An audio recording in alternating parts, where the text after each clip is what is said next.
नमस्कार विद्यार्थी मित्रांनो, मी डॉक्टर शीतल गायकवाड तुम्हा सगळ्यांचं खूप मनापासून स्वागत करते. आज आपण एका महत्त्वाच्या विषयावरती बोलणार आहे, तो म्हणजे पॉलिटी. आता पॉलिटी जो आहे, तो असा विषय आहे की ज्यामध्ये तुम्हाला हमखास आउट ऑफ मार्क्स पडू शकतात. काही गोष्टी लक्षात ठेवाव्या लागतात, काही गोष्टी समजून घ्यायला लागतात. आता काही गोष्टींचे जे कन्सेप्ट्स आहेत, ते एकदा तुम्हाला समजले की त्याच्यावर कुठलाही क्वेशन आला, तरी तुम्हाला तो नक्कीच सोडवता येतो. आता हा जो विषय आहे, यामध्ये काही अशा कन्सेप्ट्स आहेत, की ज्या तुम्ही चांगल्या पद्धतीनं केल्या, तर त्यामध्ये तुम्हाला आउट ऑफ मार्क्स मिळू शकतात. आता यातलाच एक आपण कन्सेप्ट घेणार आहोत, तो आहे मूलभूत कर्तव्ये.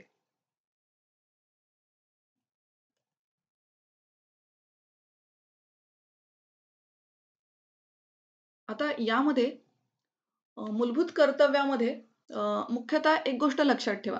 आता बघा संविधानानं आपल्याला मूलभूत हक्क दिलेले आहेत. ओके.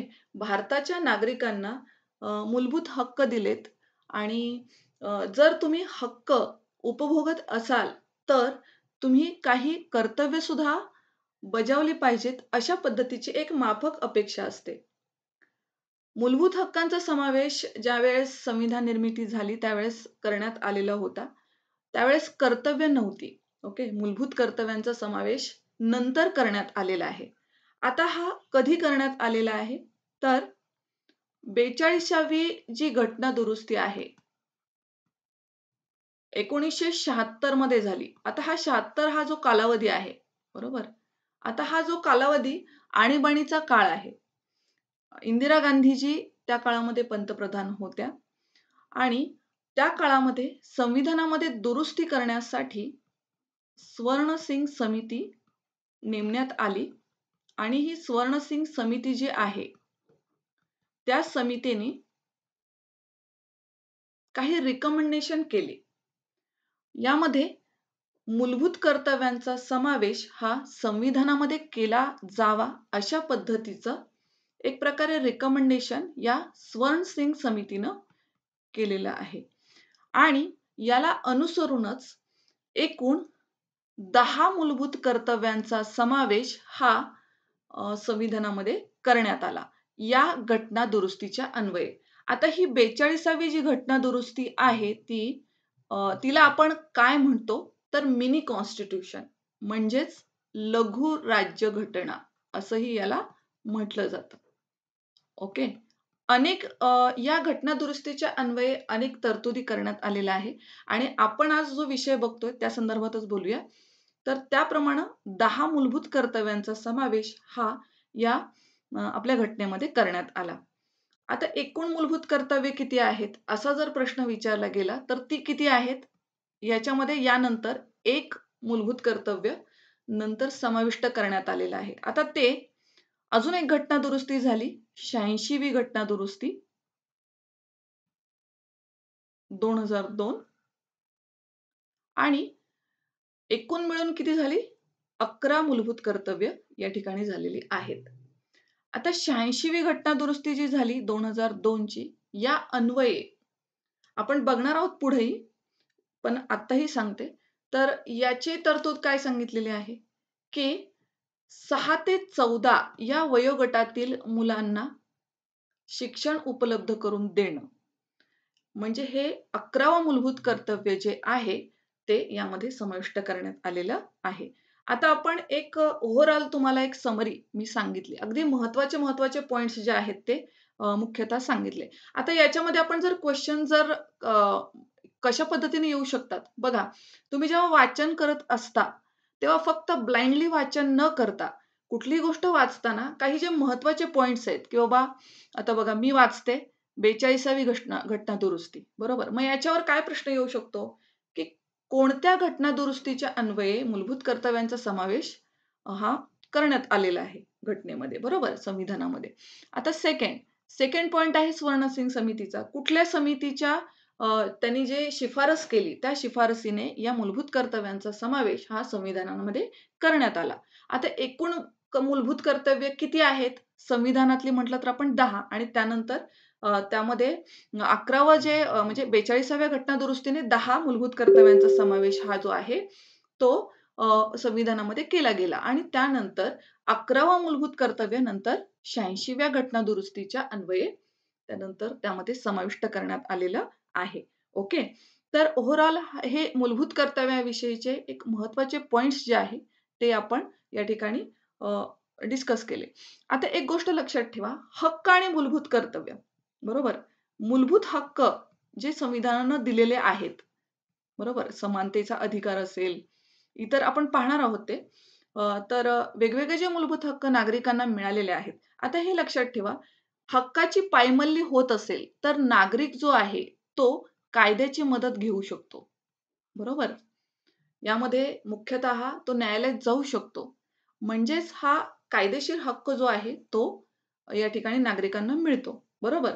परंतु कर्तव्य कसे आहेत? की कर्तव्य एक प्रकारे फक्त अपेक्षा आहे. आपण म्हणू शकतो, की ती कर्तव्य पाळली गेली तर आपल्या भारताचा म्हणजे देशाचा सर्वांगीण विकास व्हायला मदत होईल. म्हणजे अपेक्षा आहे. यामध्ये इथं कुठेही कायदेशीर मुख्यतः हे जे मूलभूत कर्तव्य नाहीत. याची पायमल्ली झाली तर कुठेही न्यायालयात जाता येत नाही. ओके.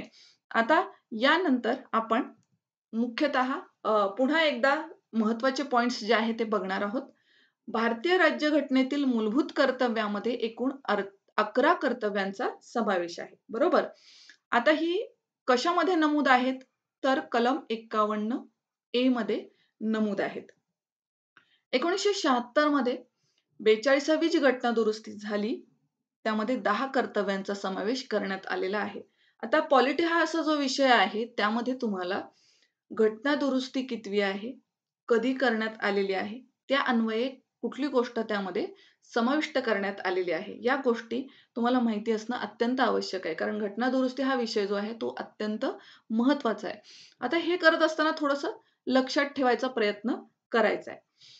सेकंड जो आपण म्हटलं पॉइंट 11वं कर्तव्य कशा पद्धतीने समाविष्ट करण्यात आलेलं आहे तर 2002 मध्ये 86वी जी घटना दुरुस्ती झाली त्या अन्वये हे 11वं कर्तव्य समाविष्ट करण्यात आलेलं आहे की ज्यामध्ये 6 ते 14 या वयोगटातील जी मुलं आहेत त्यांना शिक्षणाचा अधिकार बरोबर शिक्षण जे आहे ते त्यांना उपलब्ध व्हावं यासाठीचं हे मूलभूत कर्तव्य समाविष्ट करण्यात आलेलं आहे. आता नेक्स्ट बघूया आपण. आता याचा सिक्वेन्स आहे तसंच लक्षात ठेवायचं आहे. ओके. संविधानाचं पालन करणं, तसंच राष्ट्रध्वज आणि राष्ट्रगीताचा आदर करणं. सेकंड दुसरं जे आहे मूलभूत कर्तव्य ते स्वातंत्र्य लढ्याच्या आदर्शांचं पालन करणं, की स्वातंत्र्य लढ्यामध्ये अनेक क्रांतीवीर जे असतील, तर त्यांनी आपलं बलिदान केलेलं आहे. ते आदर्श आपल्या डोळ्यासमोर ठेवणं अत्यंत आवश्यक आहे. आता नेक्स्ट जे आहे तिसरं आहे ते भारताचं सार्वभौमत्व, एकता, अखंडता, एकात्मता जी आहे ती जपली गेली पाहिजेत. आपला भारत देश जो आहे तो अनेक जाती धर्मांनी नटलेला आहे आणि त्यामुळं हे जे कर्तव्य आहे ते अत्यंत महत्त्वाचं आहे. देशाचं आपल्या रक्षण करणं, जर गरज पडलीच तर राष्ट्रसेवेसाठी नेहमी तयार असणं, हे अत्यंत महत्त्वाचं आहे. बंधुभाव निर्माण करणं, त्याचबरोबर आपली जी संस्कृती आहेत, वेगवेगळ्या संस्कृतींनी नटलेला जो आपला देश आहे, त्या प्रत्येक संस्कृतीचा आदर करणं, हे अत्यंत महत्त्वाचं आहे. आता 7वं जे आहे कर्तव्य ते निसर्गाचं संरक्षण करणं. निसर्गामधले जी जंगलं असतील, तलाव, नद्या यांचं संरक्षण करणं. बघा आता नद्यांमध्ये अनेक प्रदूषित पदार्थ जे आहेत, मुख्यतः प्लास्टिक असेल किंवा इतर विसर्जन म्हणजे केलं जातं, फुलांचं असेल, बरोबर? तर त्या गोष्टी ज्या आहेत त्या टाळल्या जाणं महत्त्वाचं आहे. आता नेक्स्ट जे आहे ते वैज्ञानिक दृष्टिकोन विकसित करणं, हे 8वं मूलभूत कर्तव्य आहे. त्यानंतर सार्वजनिक मालमत्तेचं संरक्षण. अनेक किल्ले असतील, आपण बघा किल्ल्यांना भेटी देतो, बरोबर? ज्या काही सार्वजनिक मालमत्ता असतील, तर त्यांचं संरक्षण करण्याचं म्हणू शकतो आपण दायित्व म्हणजे जबाबदारी ही भारतीय नागरिकांकडून अपेक्षित आहे. वैयक्तिक आणि सामूहिक कार्यामध्ये उत्कृष्टतेसाठी प्रयत्न करणं. हे बघा, आपला भारत जो देश आहे, तर आपल्या देशाच्या विकासासाठी हे अत्यंत महत्त्वाचं आहे, की आपलं काय योगदान आहे आपल्या देशासाठी. बरोबर? जर प्रत्येकानं थोडं-थोडं योगदान दिलं, तर आपला देश जो आहे निश्चितच विकसनशील जो आपला आहे देश, तो विकसिततेकडे वाटचाल करतोय आणि लवकरच विकसित होईल. जर हे मला वाटतंय 10वं कर्तव्य जर पार पाडलं गेलं व्यवस्थित. बरोबर. आता 11वं कर्तव्य हे जरा थोडंसं लक्षातच ठेवायचं, कारण हे कसं आहे, एक घटना दुरुस्तीने यामध्ये समाविष्ट करण्यात आले. 86 जी घटना दुरुस्ती झालेली आहे. बरोबर 2002 ची. तर त्यामध्ये 6 ते 14 वयोगटातील मुलांना शिक्षणाची संधी उपलब्ध करून देणं. आता हे ओव्हरऑल तुम्हाला मूलभूत कर्तव्याविषयीची मुख्यतः महत्त्वपूर्ण माहिती तुम्हाला मी सांगितलेली आहे. आता आपण काही क्वेश्चन घेणार आहोत, की कशा पद्धतीने प्रश्न विचारले जाऊ शकतात. ओके. तर पहिला जो प्रश्न आहे तो असा आहे, मूलभूत कर्तव्यांना खाली तुम्हाला पर्याय दिलेले आहेत. सामाजिक मान्यता नाही, राजकीय मान्यता नाही, नैतिक मान्यता नाही, कायदेशीर मान्यता नाही. बघा, मी तुम्हाला सुरुवातीला सांगितलं होतं, की मूलभूत हक्कांच्या बाबतीत त्याची पायमल्ली होत असतील, डावलले जात असतील, तर ते न्यायालयामध्ये जाण्याची तरतूद आहे. आता त्या संदर्भात आपण बघणार आहोत मूलभूत हक्काच्या लेक्चरला. तर ते कलम कुठला आहे किंवा कशा पद्धतीच्या तरतुदी आहेत. पण मूलभूत कर्तव्याच्या बाबतीत तशा नाहीये. त्यामध्ये त्याला कायदेशीर मान्यता नाही. बरोबर? की हे तुम्ही पाळलं नाही तर तुम्हाला काही त्यामध्ये न्यायालयात कोणी विचारणार नाही. बरोबर? यामध्ये कसं आहे, की हे अपेक्षा आहे, की मूलभूत कर्तव्यांचं पालन केलं जावं, की देशाचा विकासासाठी ते आवश्यक आहे. ओके. तर आपला पर्याय क्रमांक 4 हा बरोबर आहे. मूलभूत कर्तव्यांना कायदेशीर मान्यता नाही. ओके. त्यानंतर दुसरा प्रश्न आहे, मूलभूत कर्तव्यांचा भारताच्या घटनेमध्ये समावेश केला गेला त्यावेळी पंतप्रधान कोण होते? आता हा जो कालावधी अ, आपण म्हणतो 42वी जी घटना दुरुस्ती झालेली आहे. मी सतत का सांगते? तुमच्या लक्षात राहावं. बरोबर, की लेक्चरमध्येच तुम्हाला सतत ऐकल्यामुळं ती गोष्ट पटकन लक्षात राहते आणि पाहिल्यामुळं सुद्धा. बरोबर? तर 1976 चा कालावधी जो आहे त्यावेळेस इंदिरा गांधीजी पंतप्रधान होत्या. आणीबाणीचा कालावधी जो आहे. तर यावेळेस इंदिरा गांधीजी पंतप्रधान होत्या. स्वर्ण सिंग समिती जी आहे ती स्थापन करण्यात आली इंदिरा गांधीजींनी सांगितल्याप्रमाणे आणि ही स्वर्ण सिंग समितीने वेगवेगळ्या शिफारसी केल्या आणि त्या पद्धतीने 10 मूलभूत कर्तव्यांचा समावेश जो आहे तो आपल्या घटनेमध्ये करण्यात आला. आता यानंतर नेक्स्ट क्वेश्चन जो आहे तो आहे भारतीय संविधानामध्ये मूलभूत कर्तव्यांचा समावेश कोणत्या घटना दुरुस्तीद्वारे करण्यात आलेला आहे? यामध्ये पर्याय आहेत 42वी घटना दुरुस्ती, 44वी घटना दुरुस्ती, 73वी घटना दुरुस्ती आणि 101वी घटना दुरुस्ती. आता याच्यामध्ये जसं मी मगाशी सांगितलं त्याच पद्धतीनं उत्तर काय असणार आहे? 42वी घटना दुरुस्ती 1976 ची. त्याला आपण काय म्हणतो? लघु राज्य घटना. ओके. लघु राज्य घटना असं सुद्धा याला म्हटलं जातं. आता नेक्स्ट क्वेश्चन बघूया. मूलभूत कर्तव्ये कोणत्या प्रकारची आहेत? ओके. यामध्ये बघा पर्याय अ आहे केवळ कायदेशीर कर्तव्ये, ब आहे केवळ नैतिक आणि सांस्कृतिक कर्तव्ये, क आहे केवळ राजकीय कर्तव्ये आणि ड आहे कायदेशीर आणि नैतिक दोन्ही प्रकारची कर्तव्ये. आता कायदेशीर नाहीत हे आपण म्हटलं, बरोबर? कायदेशीर आहेत का? नाहीत. म्हणजे हा एक पर्याय गेला. आपण इलिमिनेशन टेक्निक बघूया. हा कायदेशीर आहे, इथं नाही येणार आहे. केवळ राजकीय आहे का हो कर्तव्य?